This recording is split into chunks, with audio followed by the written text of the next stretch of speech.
mental wellness programming that we have across the Friendship Center movement. It will address a wide range of health topics such as anti-Indigenous racism in healthcare, cultural safety, Indigenous ways of healing, birth, pre-postnatal care, and ownership of our own health. The presenters will highlight how they incorporate Indigenous ways of healing and holistic approaches to health and wellness in their programming to address these issues and promote cultural safety. So I'm going to allow each of our speakers to take a moment and introduce themselves, but let's give them a really warm welcome. Works. Hello and good morning, everyone. Namaste, and welcome to this panel. My name is Bipin Dakal. As you can see, I am representing Clicho Friendship Center. And I just want to tell you about a little bit myself. I come from Nepal originally. I came to Canada in 2006, and I call myself as a latecomers to Canada. And it's privilege, to work with the Clicho community and to work in the Indigenous community. And I'm learning every day, and I'm enriching myself with wealth of knowledge and the teachings and the traditional practices that the Indigenous people are holding up on and sharing with us. I want to, and I learned a little bit more about the Indigenous culture and about Canada when I did my bachelor's degree in Indigenous social work from Laurentian University.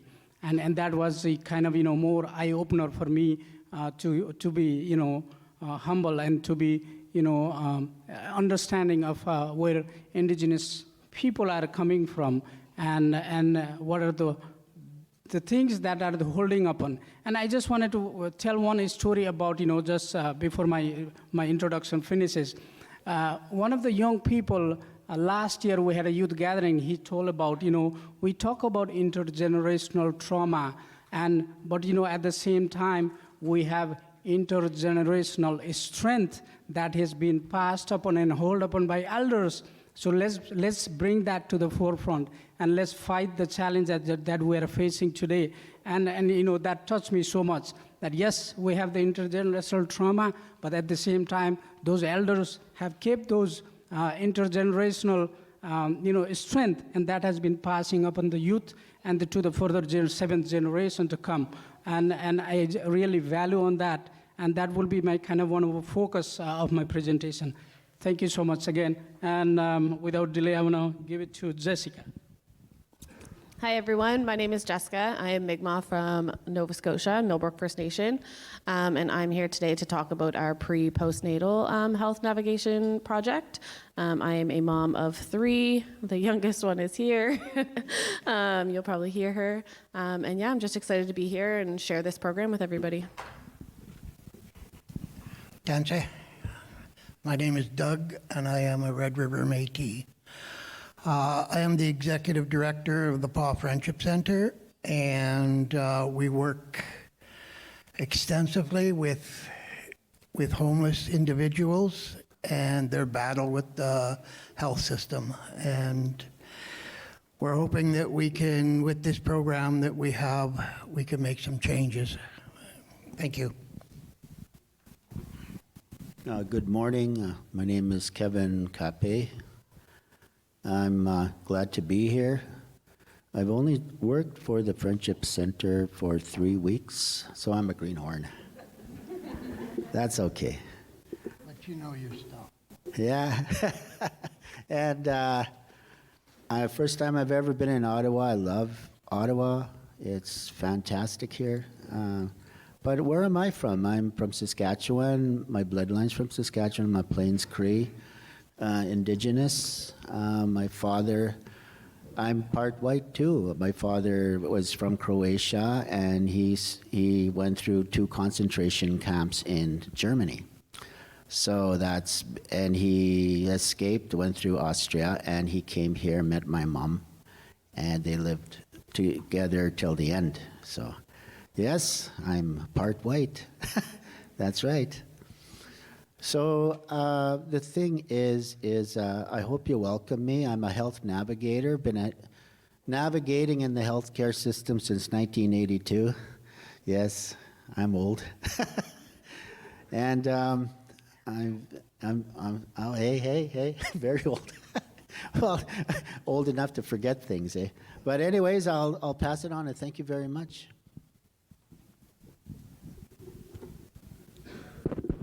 Thank you.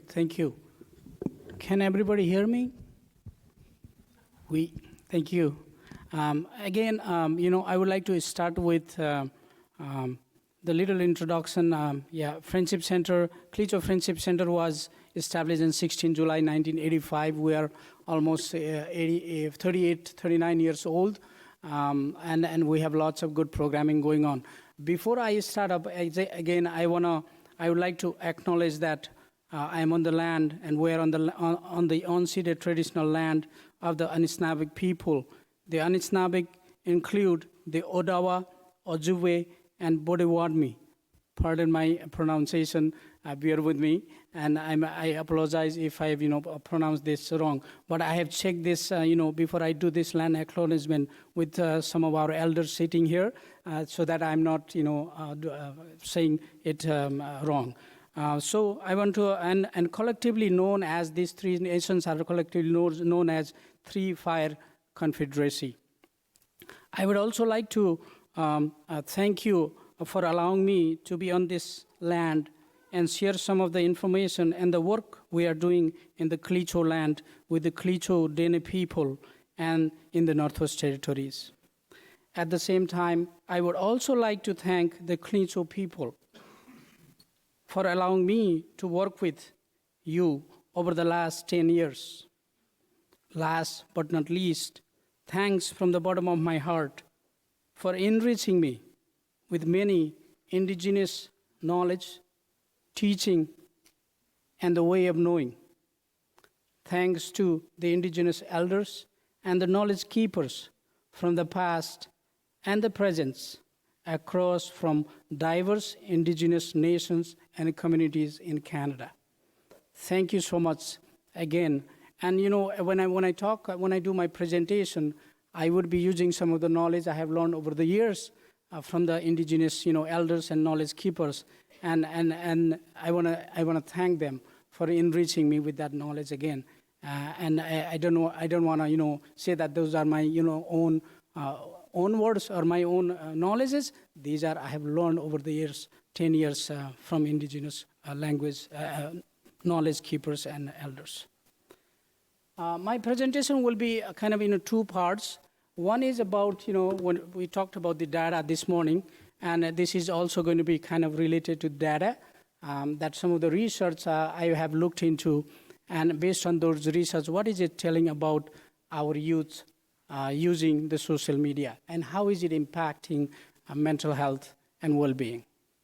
And the second part will be about what we are doing, or what we are trying to do in the coming years to engage youth for positive mental health outcomes. So it will be, again, when we talk about data and research and telling our stories, that will be first part of my presentation. So now, when we talk about social media use, there are some positive factor to it, but we're going to focus today just on how it is problematic for our youth, especially in the youth population. So problematic social media use is a distinct pattern of use characterized by addiction-like symptom based on the behavioral and psychological attributes. So what is it focusing here is same as the substance use, it is kind of an addiction. Same as gambling or same as other addictions, social media use can be addictive. And it has negative, psychological and behavioral effect. It is characterized not only by time spent on social media, but also by measuring the extent of symptoms similar to a substance-related disorder, such as withdrawal, tolerance, and dependence.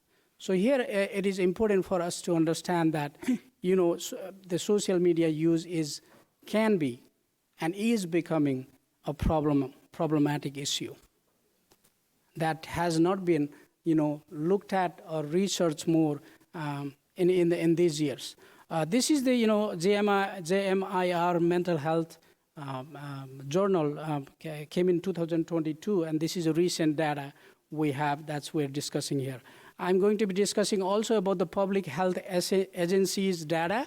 Let's go right into that. Problematic. So what equals to what? Because identity crisis, and it is not only for Indigenous people or any in Canadian youth. It can apply to across globe, any culture. So identity crisis is one of the things that youth are going across world. Where do I belong? Where I come from? Where do I go? Who really I am, and what are the gifts I have with me?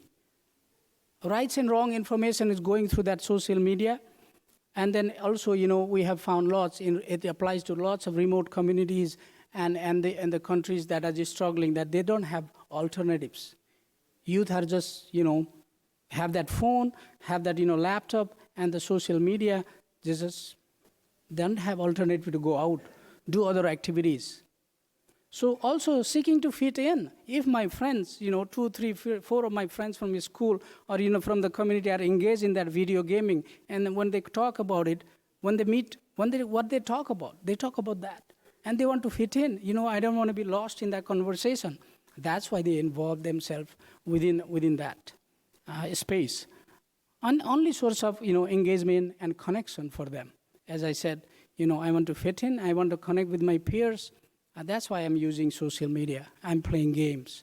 I want to update myself. That equals to, now what happens with those all is patterns and frequency of use becomes problematic. Because of all those green reasons, the pattern of using it and the frequency is different in different youth groups. And that is when it becomes problematic if it is too much. Now, as I was talking about the Public Health Agency of Canada, this is the data from 2018. We don't know, I couldn't find the latest one, so I'm using this for this presentation. As we can see that 6.85 of student problematic social media use, 33.14 of student is being at moderate risk of PSMU, and 60% of student as being low risk of PSMU. Although it says that, low risk, but it is still impacting that brain circuit that's developing in the youth. It is still impacting them. How do I want to recognize myself? How do I want to find myself as what is my identity? That's impacting on that too. Here, also talking about the characteristic, girls were more likely to be classified as having PSMU, and this was a little bit surprising for me. I thought that it was for boys more, but this research shows that the girls have more problem than the boys. So now another thing it is talking about, is grade 9 and 10 are more likely to have, PSMU with compared to those grade in 6 and 8. So what it indicates, the pattern is, as they are in a lower grade or lower age, they are just introducing to themselves maybe. But as they grow, they have more freedom, they have more access, and then the problem becomes then the use becomes more problematic. This also indicates that, when we talk about that addicted behavior, and when we look at the substance use addiction, what happens? It is asking for more. It is asking for more harsher thing. So the problem, and here is also again when we talk about that, the impact is as they are using it more, it becomes more problematic, and then that increases with age. So overall, what we have here now is nearly 1/3 of the adolescents reported high psychological symptom within that data. So that is 33%. And about 14% reported high emotional problems, and about 50% reported less life satisfaction. I'm not happy with where I'm going. I'm not happy with what's happening with me. And this is concerning.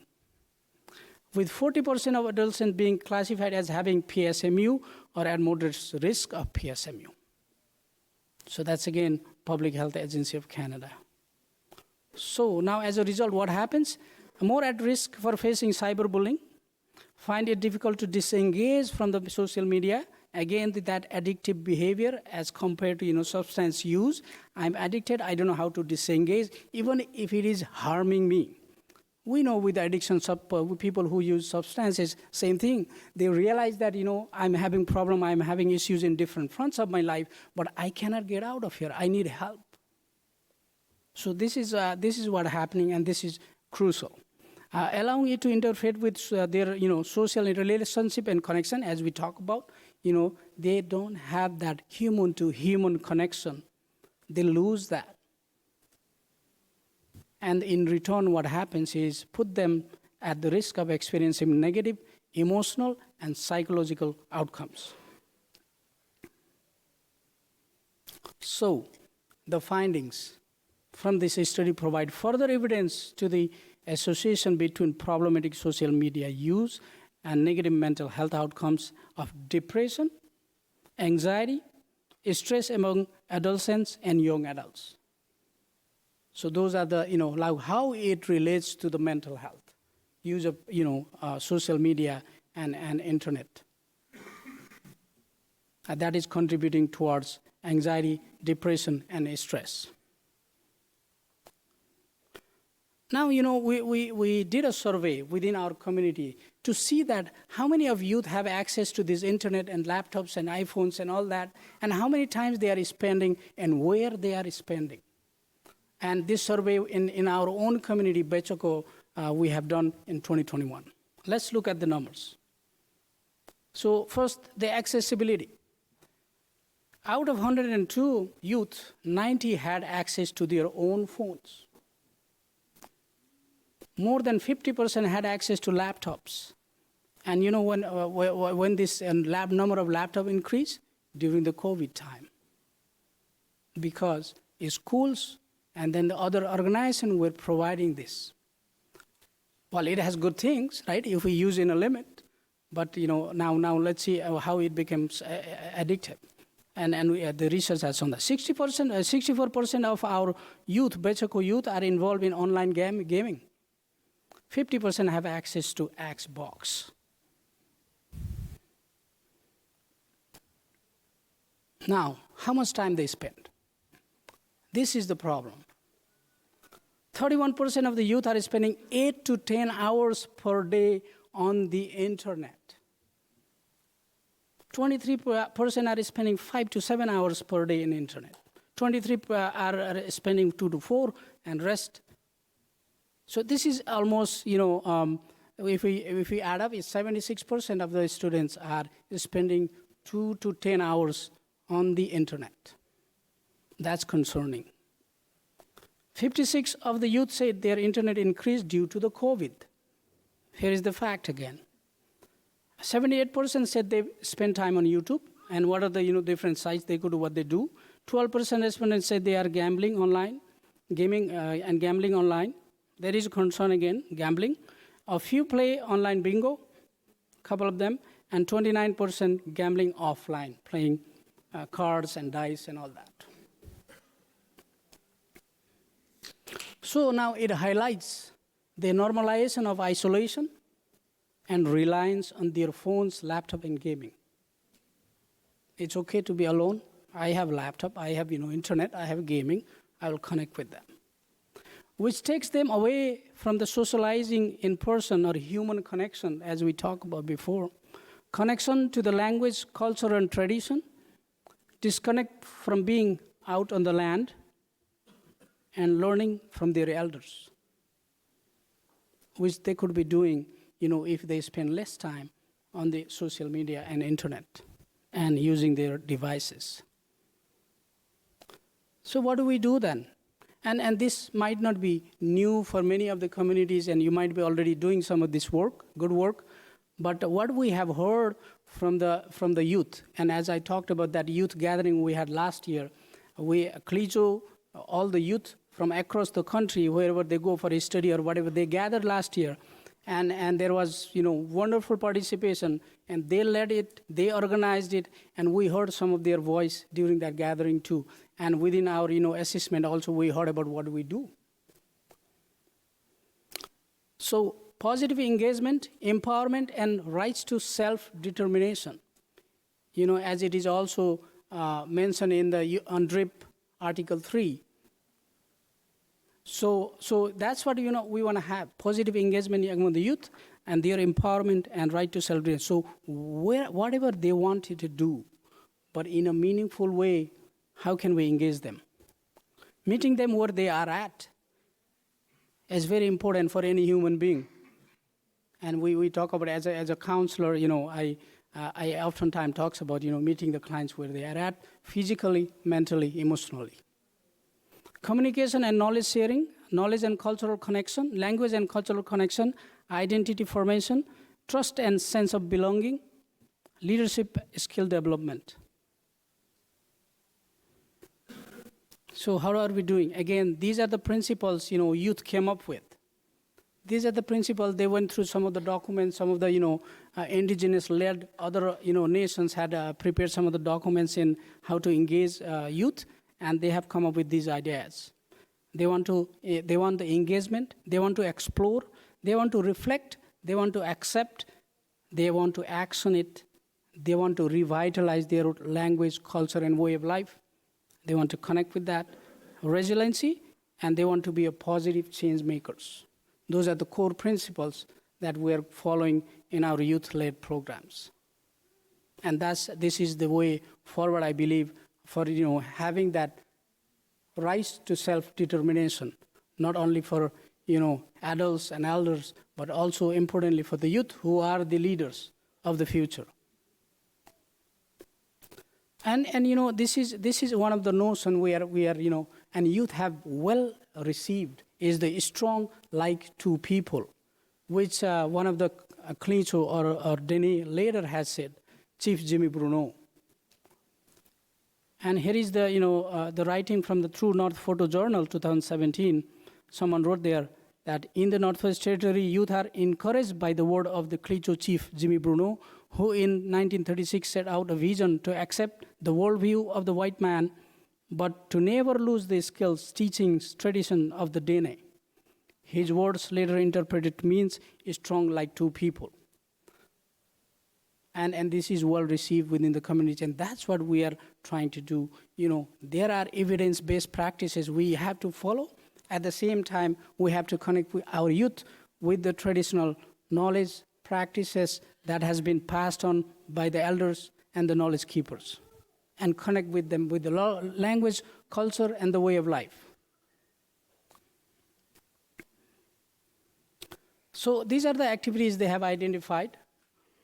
Accessibility to sports and games, peer support in the school and community, lead and engage in local radio programming. Actually, we run the radio program in the community, so we engage them in different talks and programmings.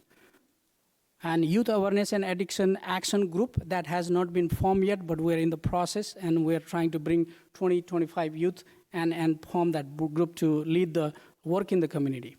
On the land initiatives, which again we want to partner. We also have our own on the land cabin, and we bring youth to do their activities on the land. Traditional knowledge sharing and storytelling with the elders.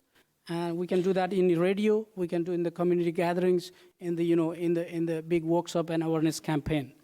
Music and instrument. We have just had some funding access, so we bought this instrument. Whatever the youth wants to engage in, and bring them their talents and gifts to the community.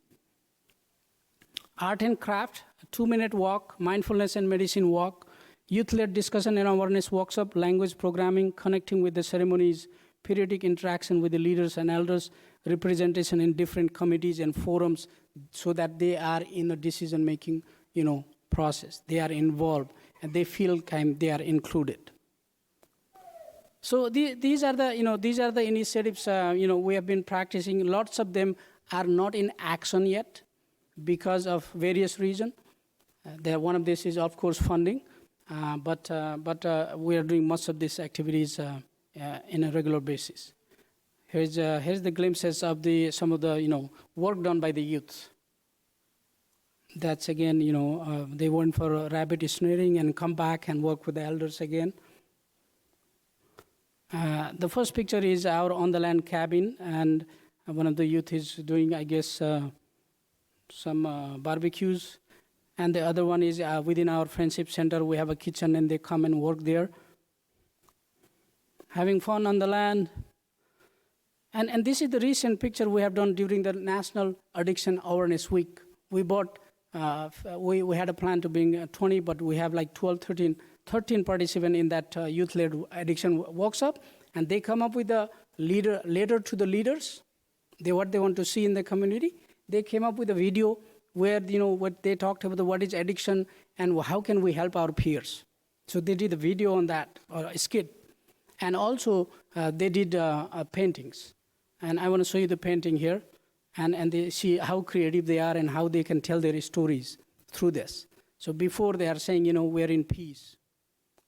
Before the settlers came in or the colonizer came in, and all these drugs, alcohol, whatever came in is after. And there is, and now what is the problem in our communities? Like, people are ending up with overdose in hospital. There is RCMP van coming into the homes and taking away childs. They ended up in jail. Some of the people are going to Walmart and asking for money to have more. That's what their story is. They're more money for, drug and alcohol and substances. And they are homeless because they are away from the community. This is one of the painting from the youth. And we want to connect them with drum making and drumming with traditional practitioner and elders. So these are the resources I have used. And again, at the end, what I would like to end up is here, youth have so much to offer. They have so much potential. Is that, as elders have said us, we have to guide them. We have to give them a path. And I have told this in my, own culture that, youth are like a clay. And then we are, as we have to guide them. The clay, from that clay, whatever you want to make a pot, you want to make, any other, household item, you have to, try to help them and put them in that shape. When they are clay, they are not hard, they are not, adult enough. So let's, that's the notion we're coming up with and work in a two-way approach.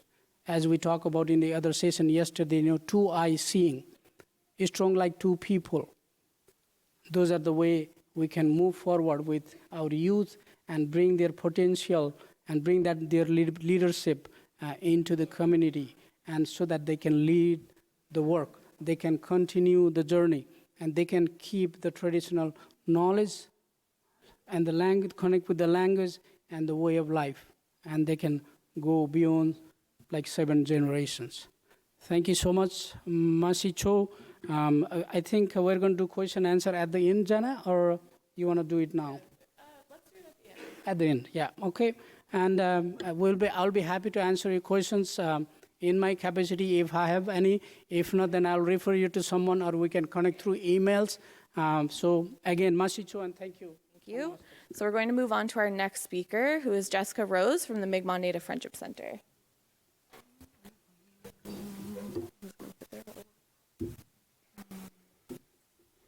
Hey, everybody. So I'm just going to talk about our pre- and postnatal health navigation program. And basically, the whole idea behind this is supporting our Indigenous families from pregnancy and beyond the 4th semester. So basically, the main goals of this program is to increase access to postnatal health. That means getting to and from their appointments, making sure they have reliable OBGYNs, midwives, and accessing mainstream services that don't currently have culturally appropriate programs, which is a big barrier for our families at home.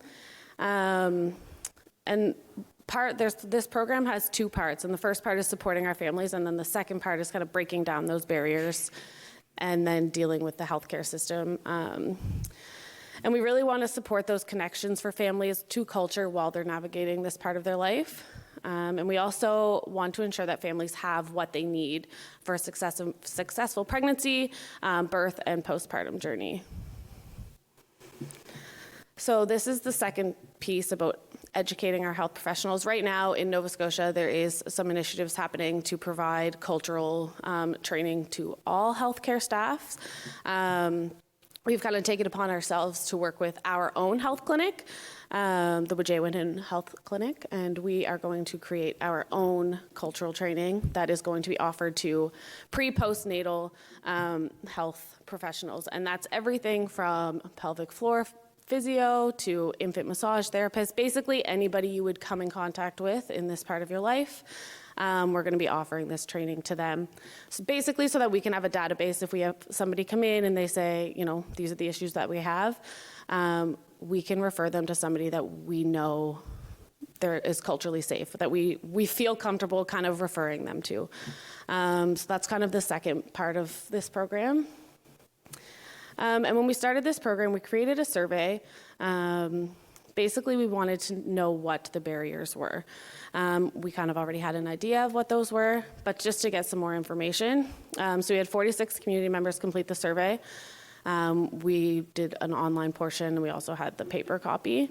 And there were 16 questions. Most of them were multiple choice, kind of like, did you go to all of your prenatal appointments? Yes, no, maybe. And then we always left space because we wanted as many details as possible. And then we're kind of using those results to kind of guide this whole program. So I'm just going to share a couple of the results. So these were just barriers that were faced in getting to and from your appointments. So 45% of people had an issue with transportation. Lack of childcare, mental health, fear. At home, there's a big fear of going into the hospital just because fears of child protection getting involved into their own health, and then lack of family support. So we kind of knew that all these barriers were there, but this was just kind of reassuring us that these are the directions that we need to go in. So this is the other healthcare professionals. This part I thought was super interesting. So 55% of people indicated they've seen other health professionals. And then down below there, that shows some of the professionals they were seeing. So physio for dizziness and migraines, lactation consultants, massage and pelvic floor and chiro. And this is kind of like, when people think about healthcare in your pre-postnatal journey, you don't think about those professionals. And these are people that you're dealing with on, a weekly basis.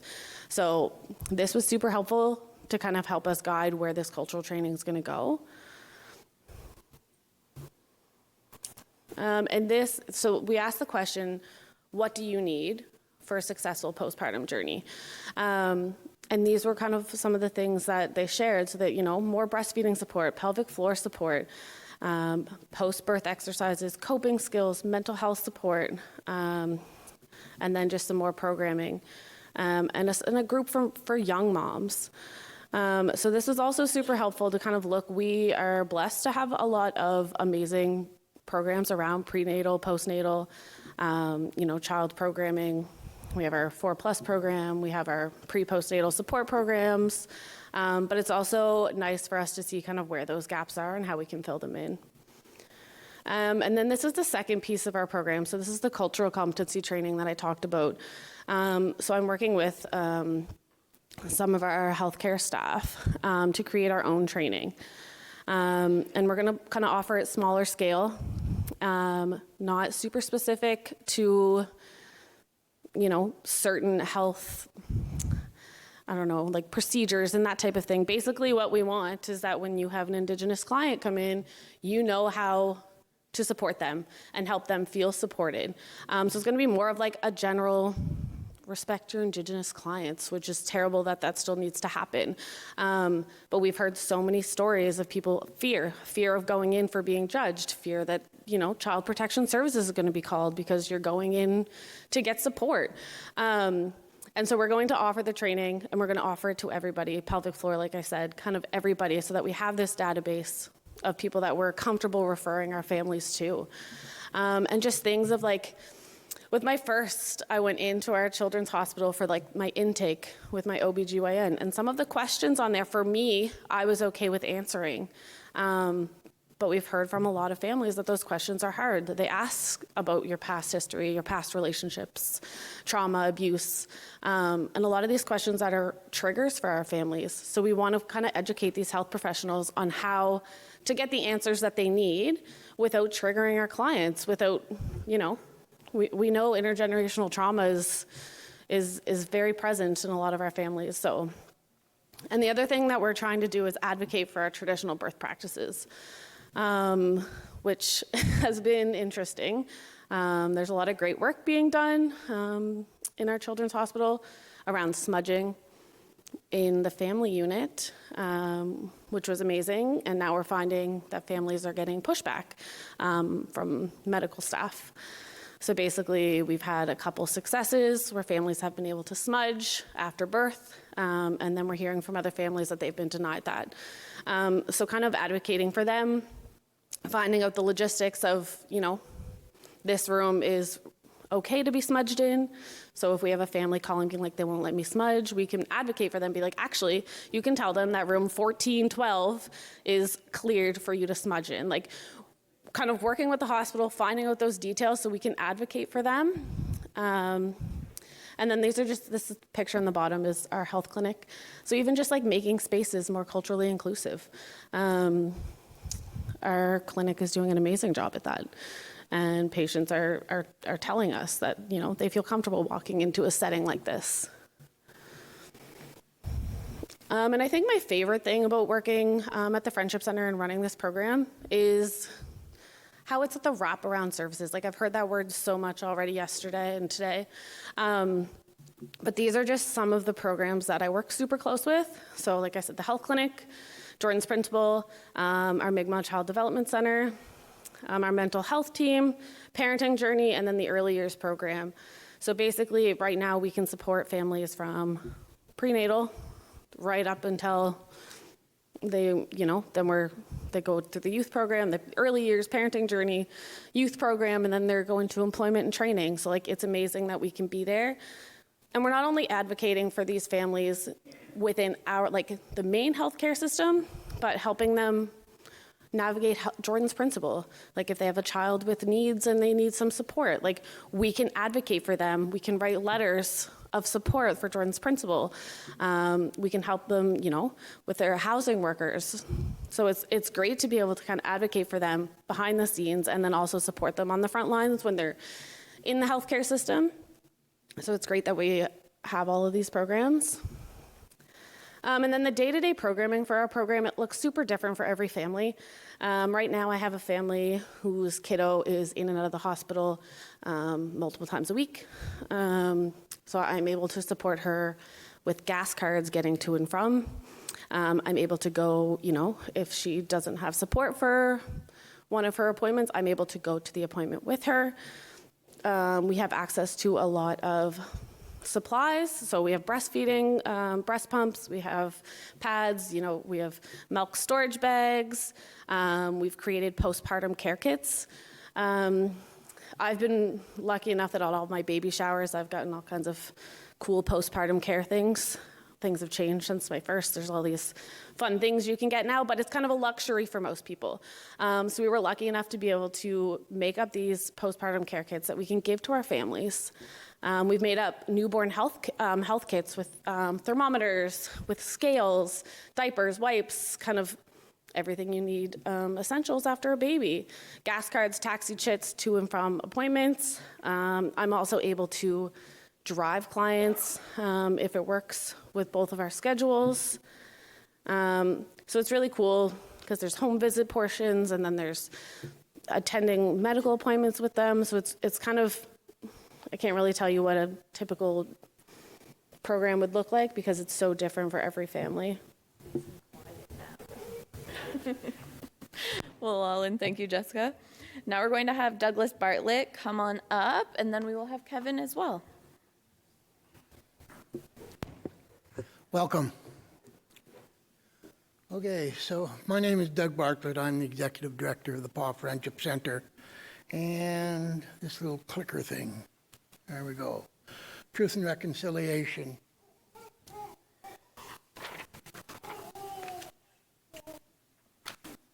Recognition as relationship.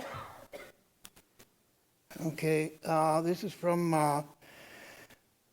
TRC, page 15, final report, volume 6, sections 2, 5, and 6.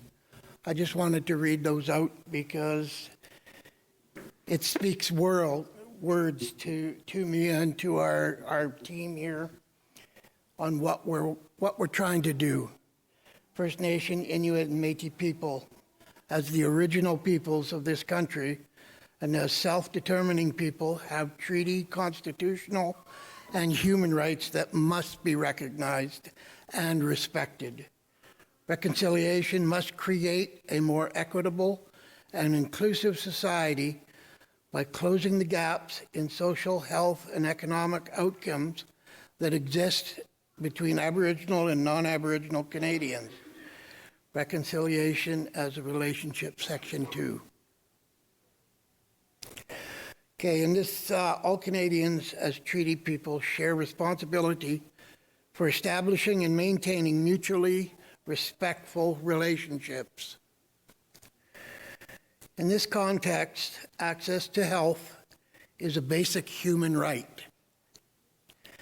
This right is being denied to the urban Indigenous populations of the Paw and surrounding areas.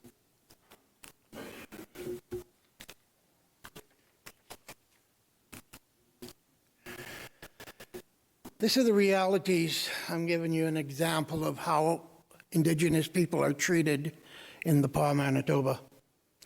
We had a client, he was around 25, 26 years old. He was assaulted and he hit his head.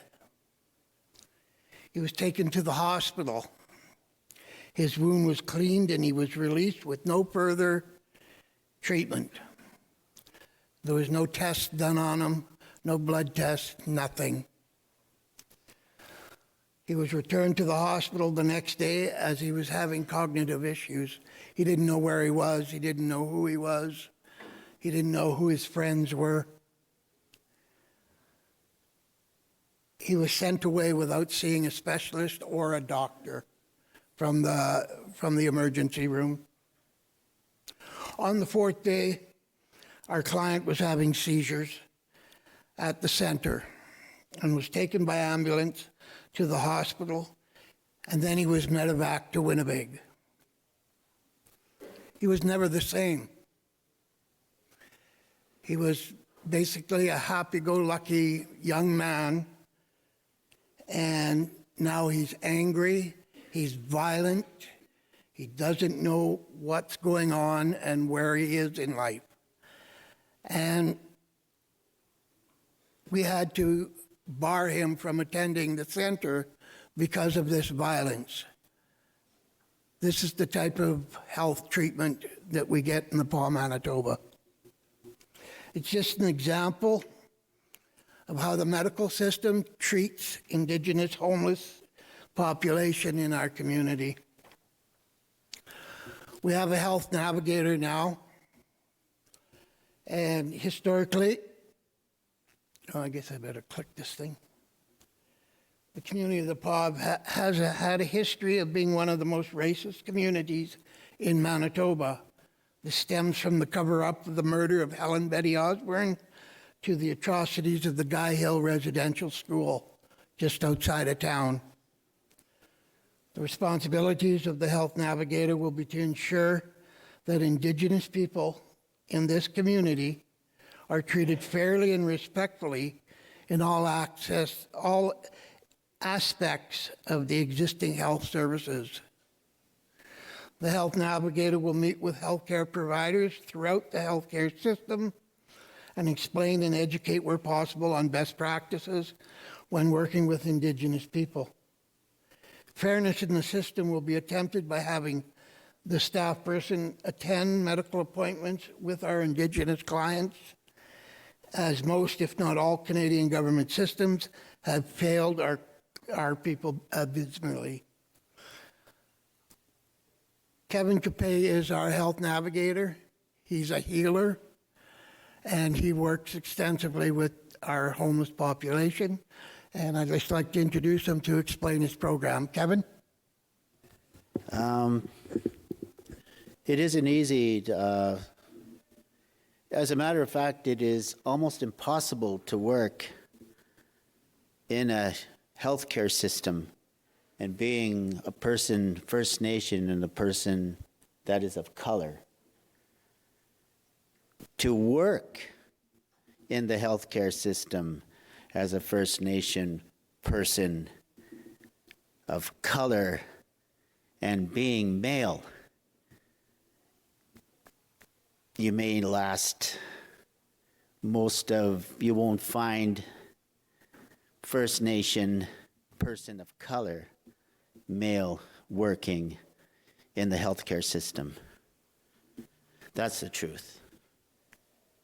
Historically, where am I with this? The Wachusq program is a pilot project which began September this year. This Health Navigator program supports urban Indigenous peoples living off reserves. The program, in its basic form, is to advocate for those Indigenous people that cannot speak for themselves. The project was created in response to the continued and the blatant racism that is prevailed in all levels of the healthcare system in northern Manitoba. It's a shame. It really is. So I say to the Creator, what could I do? Well, do what Indigenous shamans do when I'm working with my clients. Shamanism is not witchcraft. Shamanism is not going to your next sweat lodge. Shamanism is not hanging from a Sundance tree. Shamanism is a visionary. And the shaman, the Indigenous shaman, always waits for a vision. And that vision came to me before I came to the Friendship Center in the PA, and I waited for the permission to go. And as I was driving, speeding, down the road, I was met with a muskrat meeting me on the road, and I'm looking at it, and it's looking at me, and it darts back into the snowbank. It's snowing up there in the north. Goes back into the medicine field, and I said, that's a sign. And I think things are going to look pretty good. What Wachusq Project means Muskrat Project. We all have a story. We all have an origin of where we've come from. And I was kind of a little bit of a smart person, and I joked around a lot. And my first teaching was getting called off into the side of the sacred grounds and being told by a medicine man, you know what? You may think things are funny around here. He was a big man. He was from Rosa River, and but we don't want to be doing any joking around here. If you want to do any joking around here, we don't want you here. The first thing you're going to learn is about respect. Right? This is how we do it. And I'm glad that I keep with this. So the first thing you've got to be as a navigator is a good storyteller. You've got to keep people interested. This is a lady that lost everything after COVID. Her mom died of COVID. She lost her home, her family, her children, like so many that we see today. She comes into our Friendship Center. She has her cup of coffee. Sometimes she'd come with her sisters and her friends, and they would have lunch at 12 o'clock at the Friendship Center. So we provide those things, coffee in the morning and lunch, as well as clothing if they need mitts, toques, hats, jacket, even ski pants. So we do a lot there, and I'm going to click again here. They assess the needs of the community members and provide referrals to appropriate health care providers and services. Some of the people that I go, when I first went there, one man was waiting to get into the treatment center and detox for 1 year. And we do our best to provide that for them. Follow up to ensure that individual receive the care and need, that any barriers are addressed. So sometimes individuals that receive little care, they don't know how to speak for themselves properly. Some of them, their first language is Cree. It's not even English. Yeah? Some people that are coming to help the First Nations people, they're from Africa, they're from India, they're from other places, and they have a problem with English. And I have to go and interpret that for them, the workers, the agencies. Make sure that clients have access to the necessities such as diabetic resources and medicines. We've had patients that had come to see us that were not eating, but just shooting their penicillin. They weren't instructed not, they had to eat. One person that we had found, I'm trying not to say names, one person we found in the hotel room, and that's what she was doing. She was not eating, but shooting the insulin in herself, and she only had 3 days to live. She did not know where she was. We had to call the ambulance out of the hotel, the downtown hotel there in the avenue, and we brought her assistance. So organize, we have nurses down at primary care come down for the STDs and COVID shots, the flu shots on regular basis. That's every month. We also provide SASE assessments for alcohol and drug addictions that they are completed for their files so that their wait to go into detox is quicker. Arrange mental health and addiction treatment or programs, our local practitioners and others. The health navigator visits the St. Anthony Hospital in the pod twice daily. I go into emergency, and when I'm going in there, I'm looking for people that have been there for 4 or 5 hours. They may be diabetic, and they need food. So I go back to the Friendship Center, go get water, sandwiches, and come bring it back. And that's what we do. And I go upstairs to the third floor clinic and the psych ward. I go right into the psych ward, and I've got clients in there as well. So we do a lot. Okay, health navigator. Promote cultural competency within the healthcare settings by providing training and support to healthcare professionals. Provide series of workshops and presentations on urban Indigenous challenges. We've got a men's group that's every month. We're starting that. Provide possible solutions that can meet the needs of our Indigenous populations.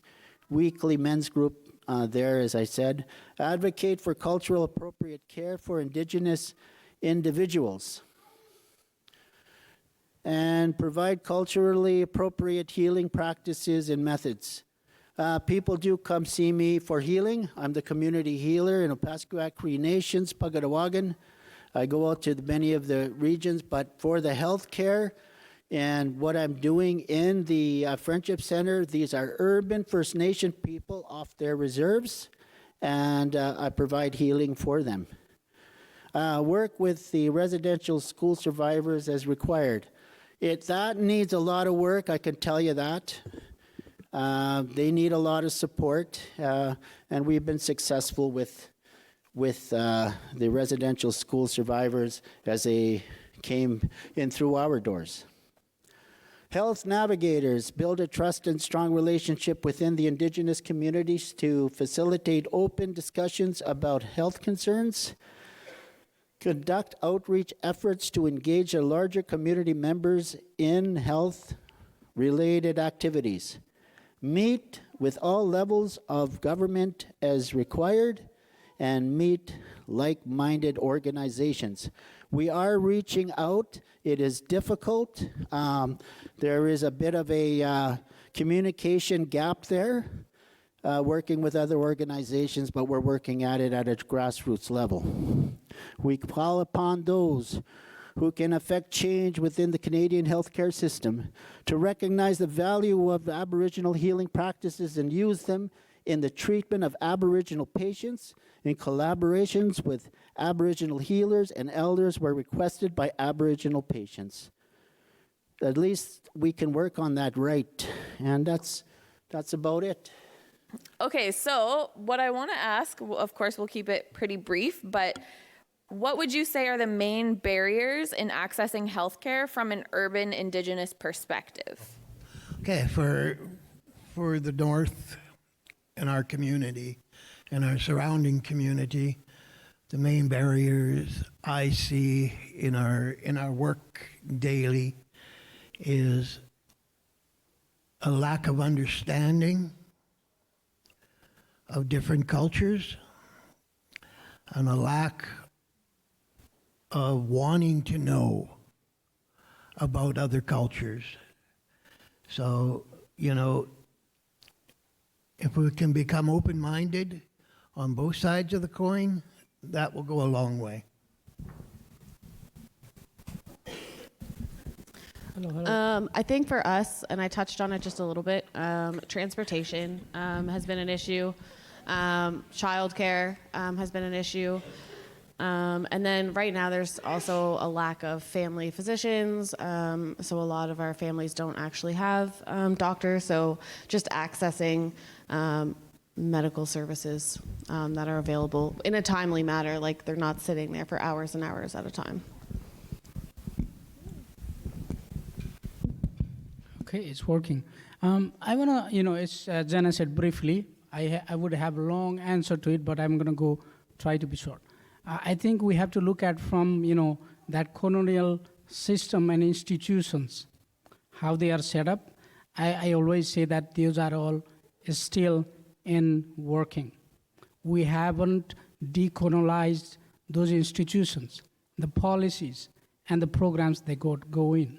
Amazing. Thank you so much. So with that, that's the end of our mental wellness and health navigation panel. So let's give all of our speakers a round of applause.